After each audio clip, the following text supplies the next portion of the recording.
On teaching, and we're right in the middle of teaching 7. We left off at the end of the year, right in the middle of this section called Sharing Perception with the Holy Spirit. And it's a nice one. So let's just pick up where we left off. Of course, we'll just be brought back to here now, where we always are, where we always have been and will be. Let's just start this reading here. Light, we're over here. Let me zoom in perhaps. Good. Light cannot enter darkness when a mind believes in darkness and will not let it go. Truth does not struggle against ignorance, and love does not attack fear. What needs no protection does not defend itself. Defense is of your making. God knows it not. The Holy Spirit uses defenses on behalf of truth only because you made them against it. Her perception of them according to her purpose merely changes them into a call for what you have attacked with them.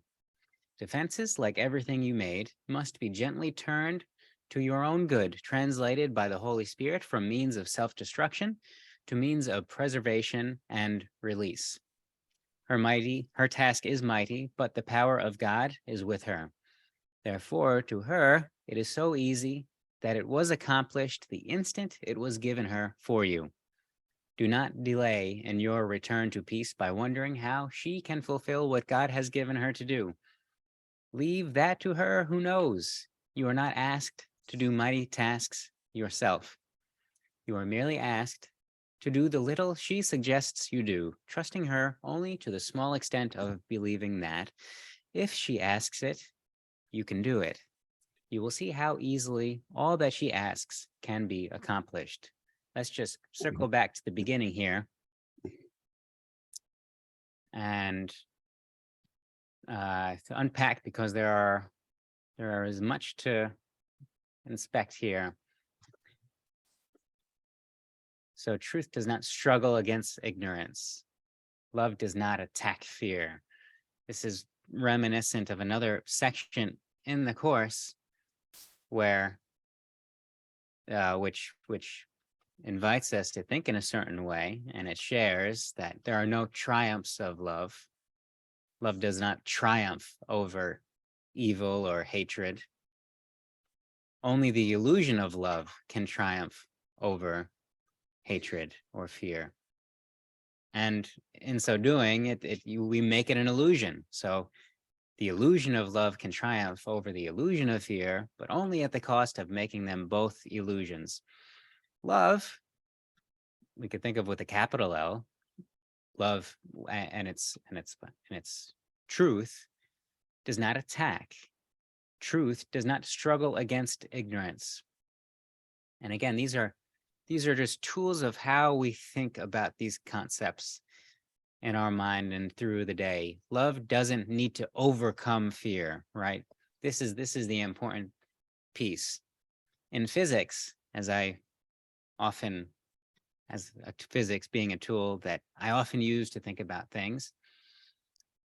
In physics, when we think of light as something that interacts with matter, there are three possible, if we simplify it in a simple case, there are three possible interactions that light can have with matter. Now, if we think of just a white sheet or some color sheet, something that's not reflective, light will hit the sheet and be absorbed. So the light is coming and it's absorbed by the sheet. This is one level of interaction. If we think of absorbing this sort of fear, right? Of course, absorbing it takes energy. We don't want to absorb fear. I think we're all familiar with this. But so we start with this. The baseline is the light hitting some sort of piece of paper, being absorbed by the piece of paper. That's one. Now, the mistaken approach, which is often tried and often even proposed or encouraged, is the mirror approach, to deflect something, deflect the fear. deflect the hatred, which we could think of as a mirror or something that reflects. But in this, we just, for our simplicity, think of a mirror. Now, what happens with a mirror? The light strikes the mirror and bounces off. So the momentum, the energy that is transferred to the mirror itself, is actually twice that of something that was simply absorbed, because it's absorbed and then it's released. So if we have to deflect things, if we're a mirror, we're actually exerting more effort. We're making this fear, the hatred, even more real in our experience by trying to deflect it and deflect it away from ourselves. We're making this thing even more real than it is. Now, the third type of interaction of light in our running example is actually non-interaction. A window, a very clear window. The light comes to the window and goes right through the window. How much energy is transferred to the window? Zero. There's no interaction of the light with the window. And this is exactly what we're called to do as student teachers of the course, is ignorance or fear. We're not called to dispel it or absorb it, deflect it. We're called to see right through it. That's all. What is fear? What is ignorance? Not being afraid. If we have blinders on and we are looking away from something that's fearful, that's the deflecting. It's equivalent to deflecting. But we can also look directly at it and thus see through it. And this is what we're called to do. Fear is only fearful when we're not looking at it. It's always of something that's not yet come, that's not right here. And so when we are bold enough to look at it, we see that there's nothing there to even be seen. And so we look right through it.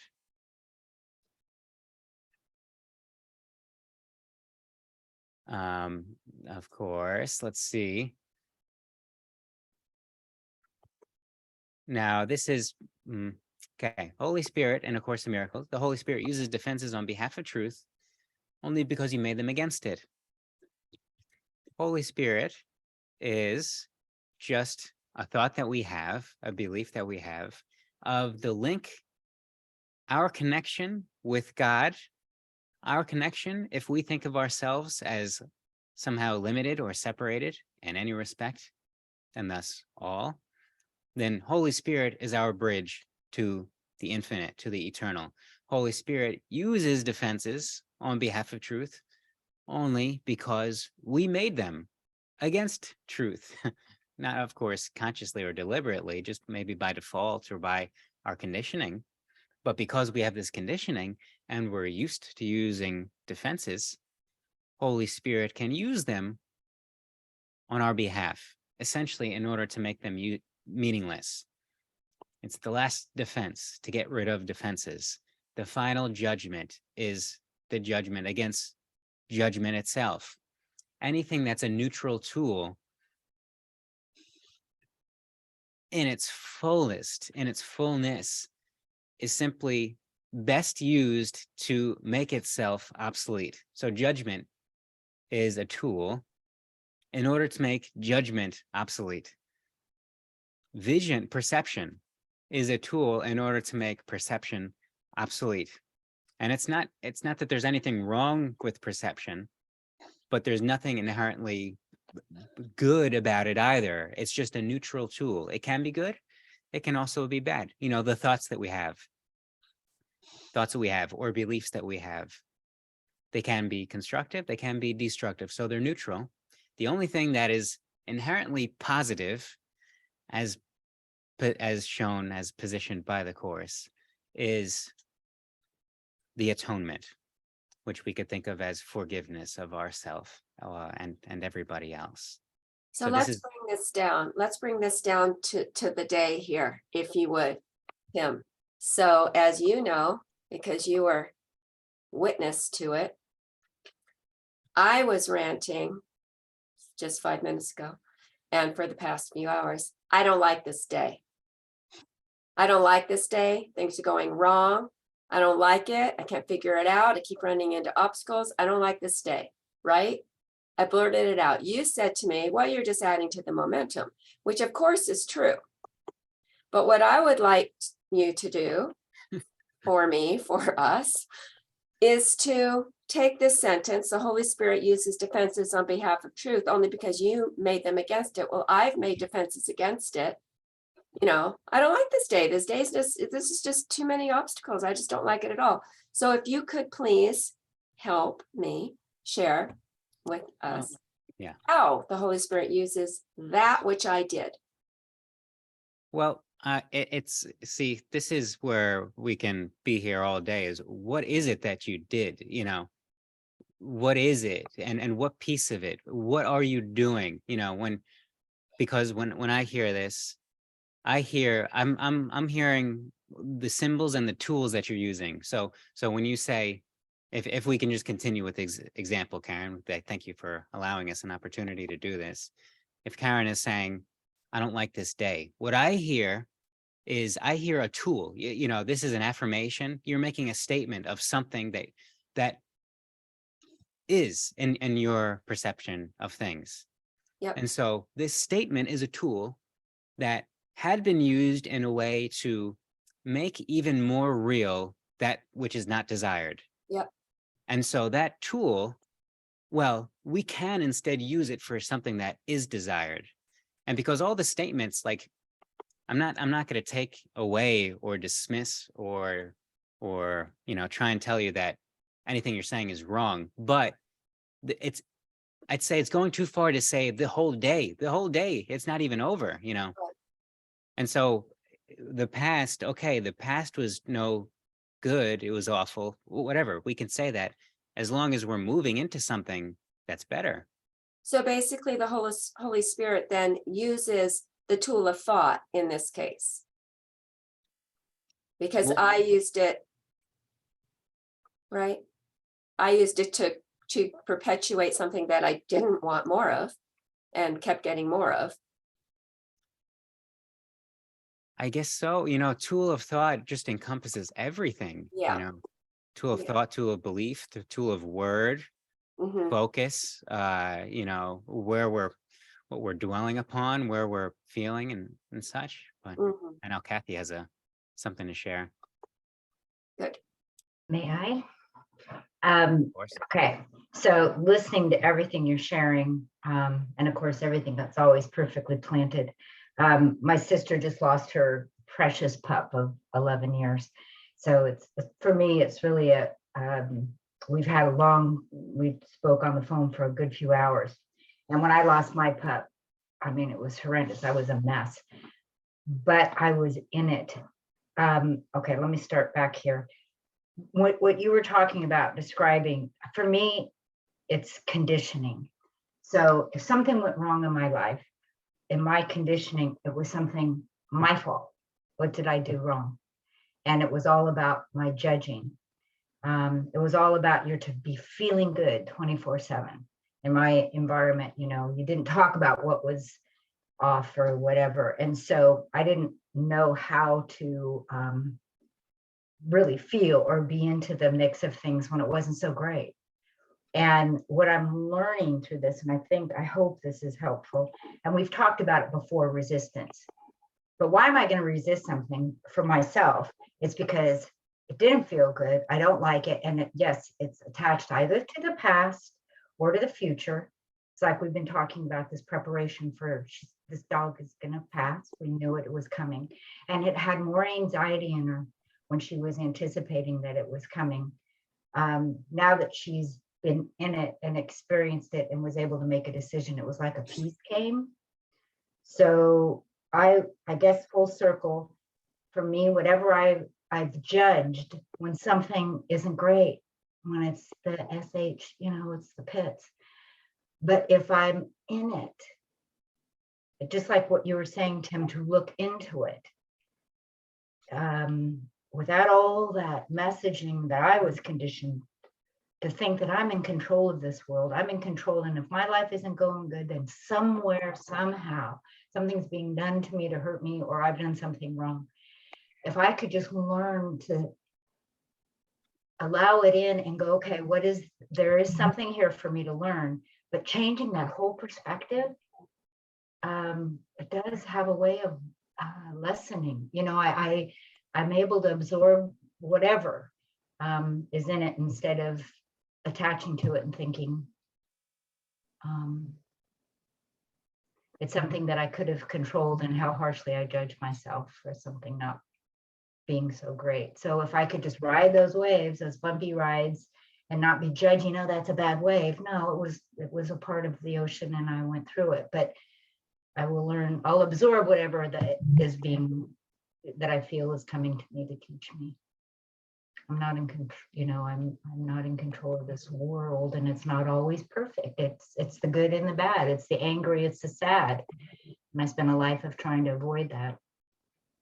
Does that help at all? Yeah, it does. You brought in a few pieces that I found helpful. Thank you, Kathy. You get to be angry and mad and all of that. Yeah, and even furthermore, it's like I often think of the final judgment as presented by the Course, which is a symbol for, again, the final anything. The final condemnation is the condemnation of condemnation. Final judgment is the judgment of judgment. And in a sense, it's like, well, applying this to any, anger, it's almost like if we could just be angry at anger itself, then maybe I'm just angry that I'm angry. Maybe that's like it's like, I don't know. There might be some, For me, it's whatever got in the way of allowing the feeling. So to be angry, like I would be in an environment that was horrendous, horrible. And if somebody said, how are you? I go, I'm fine, I'm fine. That wasn't healthy. So as I become more aware and into this feeling place, yeah, there's moments God, when it's good, it's so good, I love it. I don't want the other, but it comes, it gets to show its face. But it's just being in it instead of spending so much energy on why is this happening, or usually it's always beating me up. I'm always blaming myself. But if I could just learn, because then I would learn through that experience, maybe I wouldn't have to go through it again, because I've absorbed whatever is in it for me to absorb. Although you said not to absorb, look into it, but is that some things are nice offering me something? Yeah. Yeah. Yes, and Patricia in chat says, operating primarily from ego. Yes, forgive self for judging. Yes. Thank you, Patricia. Absolutely. That's just the answer for just about anything in the Course. Just forgive the self. Any issue. Yeah. Forgive me for all my words, where she said it right there, just a couple. Okay. My processing. Sorry about that. Oh, God, help me, forgive me. Thank you, Kathy. And wait, hold on. I know there is at least a couple of nice things in here. Okay. Okay, I love this sentiment. This is a great one. Do not delay in your return to peace by wondering how spirit can fulfill what God has given her to do.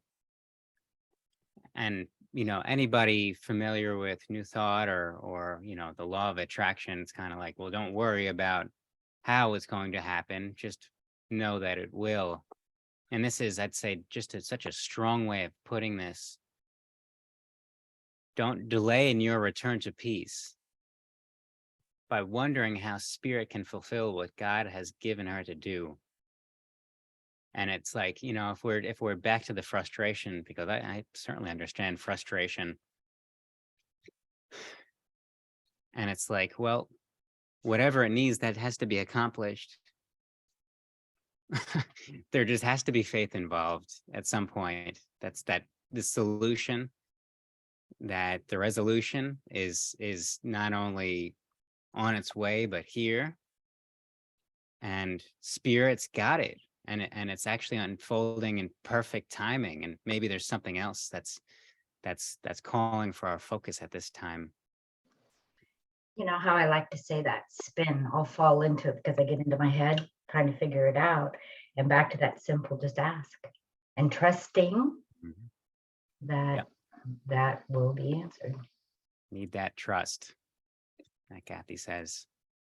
Because we, you, I, we are not asked to do mighty tasks ourselves. We're merely asked to do the little Spirit suggests we do, trusting her, only to the small extent of believing that if Spirit asks it, you can do it. Beautiful. Let's continue here. And so what is Spirit asking us? Okay, let's see. The Holy Spirit asks of you but this, bring to her every secret you have locked away from her. Open every door to her and bid her enter the darkness and lighten it away. At your request, she enters gladly. She brings the light to darkness if you make the darkness open to her. But what you hide, she cannot look upon. She sees for you, and unless you look with her, she cannot see. The vision of Christ is not for her alone, but for her with you. Bring therefore all your dark and secret thoughts to her and look upon them with her. She holds the light and you the darkness. They cannot coexist when both of you together look on them. Her judgment must prevail, and she will give it to you as you join your perception to hers. Now, I'll just state this paragraph, this sentiment often brings a sort of anxiety or a sort of fear with it. That's like, what do you mean, bring all these secrets that are locked away? But look at what we're invited to do. We're being shown through all of this text that Spirit is looking at what we are looking at. And so really what we're called to do is, from this lens of Spirit, look upon the things that we have prohibited ourselves to look upon. These sorts of traumas or tough memories or secrets, however we choose to label them, from our past or even our present, things that we have done or didn't do, things that we have thought and feel ashamed about, to use this lens and to actually inspect them, to sit and look upon them with Spirit, because because they will stay there forever if we keep them buried. We're just giving existence to, we think that we know, even though we bury it, we know that something's buried under there. And so if we unearth it and look, then we can look with Spirit and see that there's nothing there in the first place. And that's how it vanishes from us. That's how it's removed from us. I see Judith with a hand raised. Yeah, just on that point, I sort of really like it as when I am going into judgment and feeling angry and all that sort of stuff, is looking at, particularly if I'm judging another, where is that in me, and that's, to me, that's the shining the light onto it. And then asking the Holy Spirit for another perspective, whether it's a personal thing or what's happening in the world, with so much going on. It's, asking for that high perspective, looking at the judgment, naming that so that it's shining light on what's within me that's still needing forgiveness. Yeah, and then asking the Holy Spirit to help me to see it differently and to hand it over. Absolutely, Judith. It's such a prime or maybe the example of what's difficult for us to look upon when we're judging or condemning another, because of course they did that weird thing in front of my face. But then to really inspect, where am I doing this? What is this saying about myself? That's our secret in this paragraph. I think that's the most applicable secret that we have. But again, we're not going to get rid of it by projecting it onto that person, which is what we've tried to do, every time that we do it. We will get rid of it, as Judith is saying, when we're willing to look upon it within ourselves. I'll just pipe in here. So we've talked about before in Al-Anon, what I had heard there in the beginning was we're only as sick as our secrets. And I found that so powerful. And just the other day, this darling neighbor drove by sharing some horrible, embarrassing situation. Her mother had had this DUI, and we're talking people that live a real high, perfect life, and in jail, and did this and did that, and God love her. I say this to all of us in the group. That's the beauty of coming as you are and sharing where you're at. And I looked at her, just the fact that she could sit here and tell me, things that most families would not share, that just had happened within our own family, the perfect family. But that's the beauty of it. And then it goes where it's supposed to go. It ain't about me fixing anything. But the heavens, I believe our higher power is saying, share the highs and the lows, and ask, share it with someone in that way for the healing. Thank you, Kathy. It is, yeah, absolutely beautiful when we, that it's kind of what is the perfect family as you're sharing this. And I'd say, well, I think she is modeling it. It's perfectly honest. That's about the best that we can do. And what is a mistake? What does it even mean? But if we're honest about it and we're honest with ourselves, then that's certainly one way to look at perfection itself.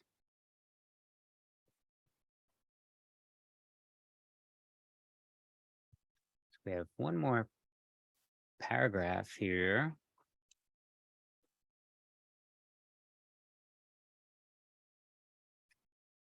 Which let's just dive in here. Joining with her, spirit, in seeing is the way in which you learn to share with her the interpretation of perception that leads to knowledge. This is right-mindedness. You cannot see alone. Sharing perception with her whom God has given you teaches you how to recognize what you see. It is the recognition that nothing you see means anything alone.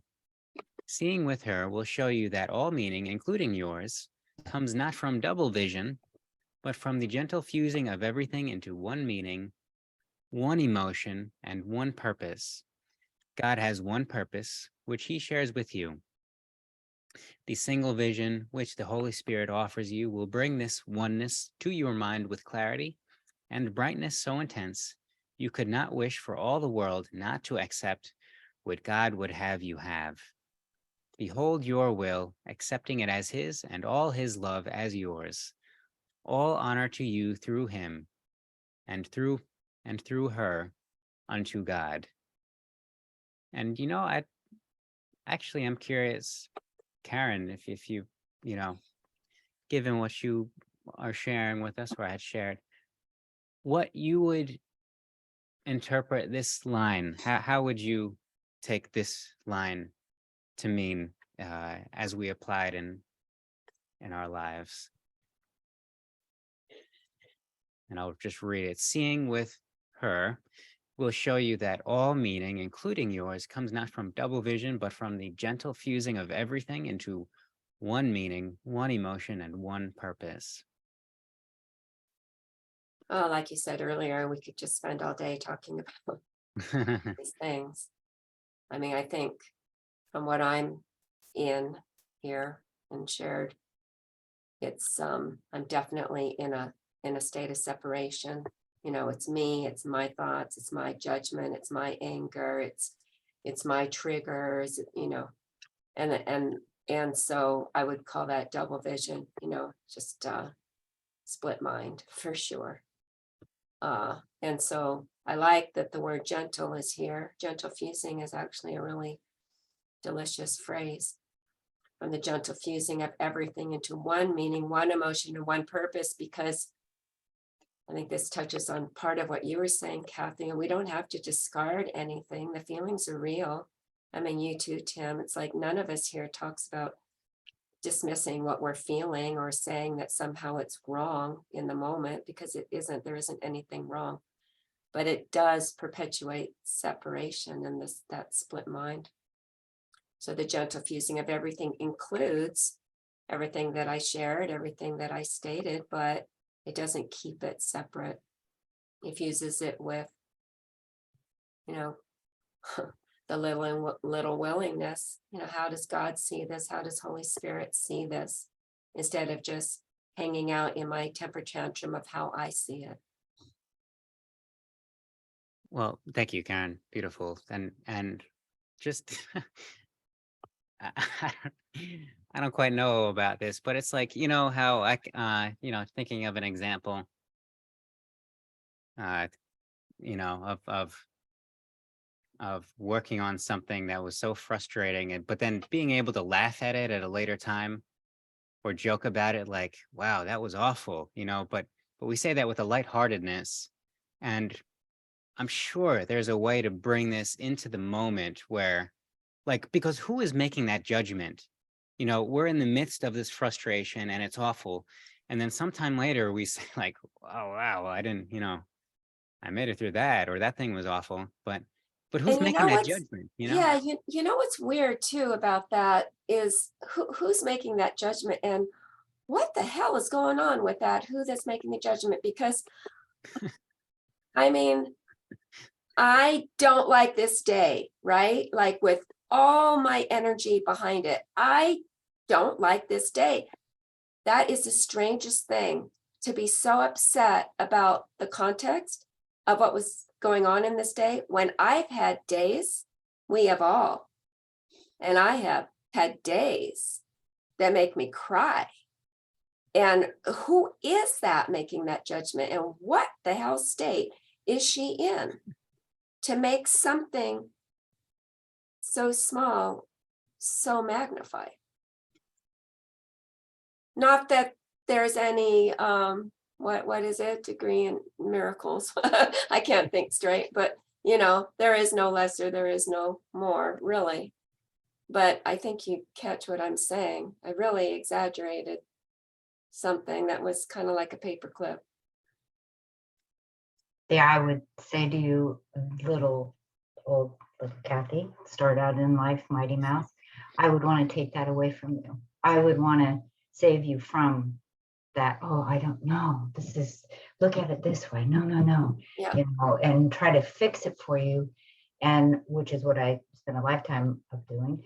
Because I thought we weren't supposed to have anger. You don't, all this stuff that I was trying to make everybody's life good. It should be good. We should be happy. It's all. And learning that and I had to cry for years on end, morning after morning after morning. But again, we've talked about years ago, it's that resistance, that judgment, and learning to just be gentle and kind. And I don't have all the answers. Yeah. I have to allow myself to go through that day. And I love it when they're gone. I love it when I have the others. But and then I lighten up. I get to not take it so darn seriously, because I take it seriously when it's off. Yeah, it feels serious. Yeah. I mean, I think one of the main themes here, at least for me, is don't have to, I can blurt out the question in my enthusiasm, but I also know simultaneously that I don't need to have the answer. I don't need to figure out the answer. And that's what we're reading here in these paragraphs, just ask the Holy Spirit, trust. You were saying, Judith, just the answer will come. Just ask. But the power of the judgment part, where you're saying, who is to decide Yeah. right and wrong? And for me, I would always blame me. So I gave everybody plenty of material. So the judgment and the putting it on me was endless. That's the spin. But God, the power, if we go, whoa, I'm having a bad day, woohoo, and taking it differently. Yeah. It's transforming. I think that's a miracle. Yeah. Well, thank you for taking it away from me. There's as we wrap up this section, at least, there is a wonderful show called The Chosen. It's free to watch. It's on the 3rd season. There are like they release episodes, they make a big deal, and you can watch them for free. It's a TV series on the life of Jesus and the disciples, the apostles, and it's actually really well made. It's one of the first ones that I would say they did a good job. It's all crowdfunded, it's beautiful. And I think it was I don't know, one of the episodes was with, yeah, Karen put a link in chat for The Chosen. Definitely, it's great. It's wonderful. Talk about binge watching something with power.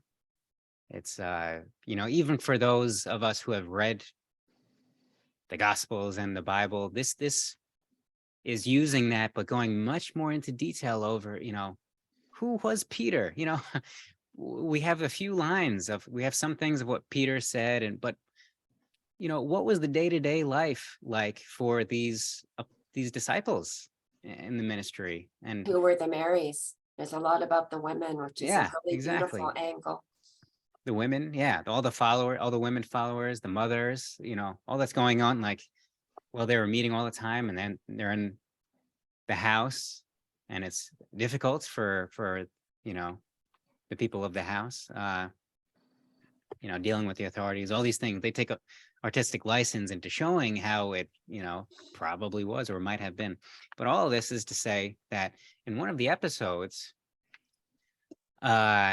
James, as he's called, little James in The Chosen, the disciple, he has dropsy, I believe, some sort of condition where he's somewhat paralyzed, and he walks with a cane and with a crutch, and he walks very slowly, and he's always self-conscious because the whole group has to move more slowly because he can't walk fast.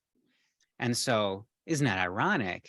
This is a disciple of Jesus, right? Who's going and healing everybody, and one of his followers has dropsy. He has this nerve condition. And so one time somebody asked him, like, why hasn't Jesus healed you? And he said, well, I don't know. I haven't really asked him. And he said, I'm kind of ashamed to ask him. And they kind of pushed him. And I think eventually he brought it up to Jesus, Jesus, the healer. And the response that Jesus gives is, of course, I can heal you. But essentially what he says is, but if only you could see your perfection as you are right now, as I see it. And he just starts to articulate it. He gives some sort of, vision of what he sees. James, the man with a limp, he has this condition, who's going out and healing people. How much more of an impact that has on people than just James, who's just healed like everyone else. And of course, James, I will heal you, but I want you to know, to see this as I see it for a moment. And James, at that point said, okay, I choose to stay the way that I am. And it's taking this back, I think, into our own life experience. When we have something that we consider bad or wrong, or something that we just wish we could get through, I myself, it's like I left my paid employment, and I'm starting a new business, and it's kind of tough and challenging and frustrating, but nerve-wracking at times, and frightening. It's scary. It's like, that security I have is no longer.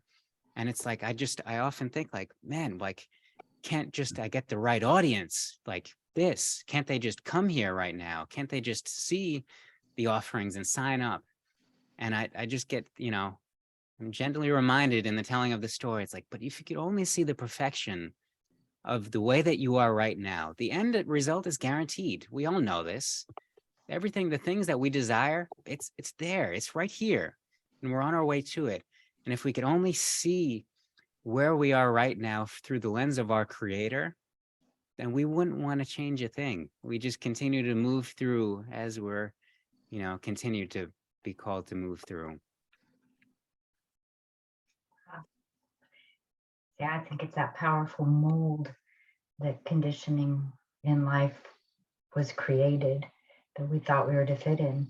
And each one of us has a gift, and it's understanding that there's no two alike. and we need everyone, but it's that misunderstanding of what that mold is supposed to look like. So those that seem to have it all, you tend not to trust. It takes someone to, I say, so showing what we would call imperfection out front, people tend to trust that more than what might look perfect. The real, I think, Kathy, is the authentic. Yeah, That's the what you're getting authentic. at. Right, right. So much misunderstanding. But And that also, yeah, they can't hide their limp.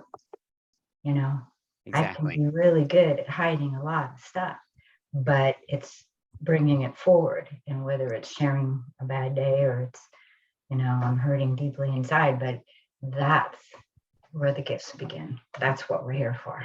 That's how I think higher power works through us. Yes, it does. So thank you, Kathy, and everyone for being here for our time together, our sacred time. We will pick up with the next section next week, but I trust that we're all having a wonderful new year, and whatever sort of new beginnings or new continuings are happening, I trust they're all beautiful and visibly, you know, perfect in your life. Can I share my little what I have for the end today? Yes, of course. Okay, so I thought it was, to me, someone bigger than me around here. It's lesson 180. Okay, get her glasses, God help us. Lesson 188. The peace of God is shining in you now, and from your heart extends around the world. It pauses to caress each living thing and leaves a blessing with it that remains forever and forever. What it gives must be eternal. It removes all thoughts of the ephemeral and valueless. It brings renewal to all tired hearts and lights all vision as it passes by. All of its gifts are given everyone, and everyone unites in giving, thanks to you who give and you who have received. I find that powerful, because that's what you're telling us today. Thank you. Thank you, Kathy. Beautiful. Perfect sharing to close us out here. And I didn't say hello to Manuela. So hello and goodbye, Manuela. And we'll see you all next week. Thank you. Enjoy the week of right-mindedness. Thank you, everyone. Y'all, God bless.